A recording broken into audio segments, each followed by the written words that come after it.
Hi dears, ഇന്നത്തെ reading നോക്കാം. ഇവിടെ 3 കാർഡ്സ് എടുത്തിട്ടുണ്ട്. നിങ്ങളുടെ റീയൂണിയന് അല്ലെങ്കിൽ നിങ്ങളുടെ വിവാഹത്തിന്, അതുമല്ലെങ്കിൽ നിങ്ങൾ തമ്മിലുള്ള സുഖമായ ജീവിതത്തിന് എന്ത് തടസ്സമാണ് അല്ലെങ്കിൽ ചലഞ്ചാണിപ്പോൾ ഉള്ളത്, അതുപോലെ എന്താണ് നിങ്ങളുടെ ഇപ്പോഴത്തെ എനർജി, ഈ റിലേഷൻഷിപ്പ് എവിടേക്കാണ് പോകുന്നത് എന്നൊക്കെയാണ് നമ്മൾ നോക്കാൻ പോകുന്നത്.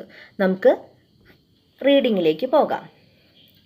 നിങ്ങളോ നിങ്ങളുടെ പേഴ്സണോ അനുഭവിച്ച പാസ്റ്റിലെ നെഗറ്റീവ് കാര്യങ്ങൾ തന്നെയാണ് ഇപ്പോഴും നിങ്ങളുടെ മുന്നിൽ ഒരു വിലങ്ങുതടിയായി നിൽക്കുന്നത്.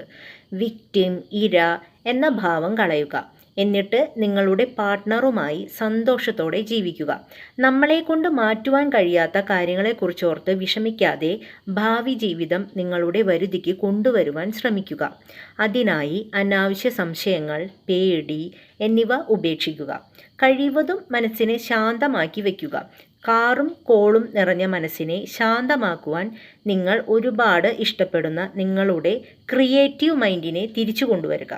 എന്നിട്ട് പഴയതിലും ബെറ്ററായ എനർജറ്റിക്കായ നിങ്ങളിൽ ഫോക്കസ് ചെയ്യുക. നിങ്ങളുടെ ഉന്നതിക്കു വേണ്ടി പ്രവർത്തിക്കുക. ഇതെല്ലാം കൃത്യമായി ചെയ്താൽ നിങ്ങളുടെ ലൈഫിൽ സന്തോഷത്തിൻ്റെ നാളുകളായിരിക്കും പിന്നീടങ്ങോട്ട്.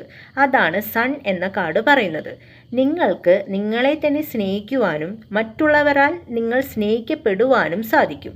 അതുപോലെ നിങ്ങളിലെ കുറവുകളെക്കുറിച്ച് പിന്നീട് ചിന്തിക്കുവാനോ അതിനെക്കുറിച്ച് ഓർത്ത് വിഷമിക്കുവാനോ നിങ്ങൾക്ക് കഴിയില്ല. പകരം ഉള്ളതിൽ സന്തോഷിക്കുകയും സംതൃപ്തിയുള്ളവരും നന്ദിയുള്ളവരുമായി നിങ്ങൾ മാറും.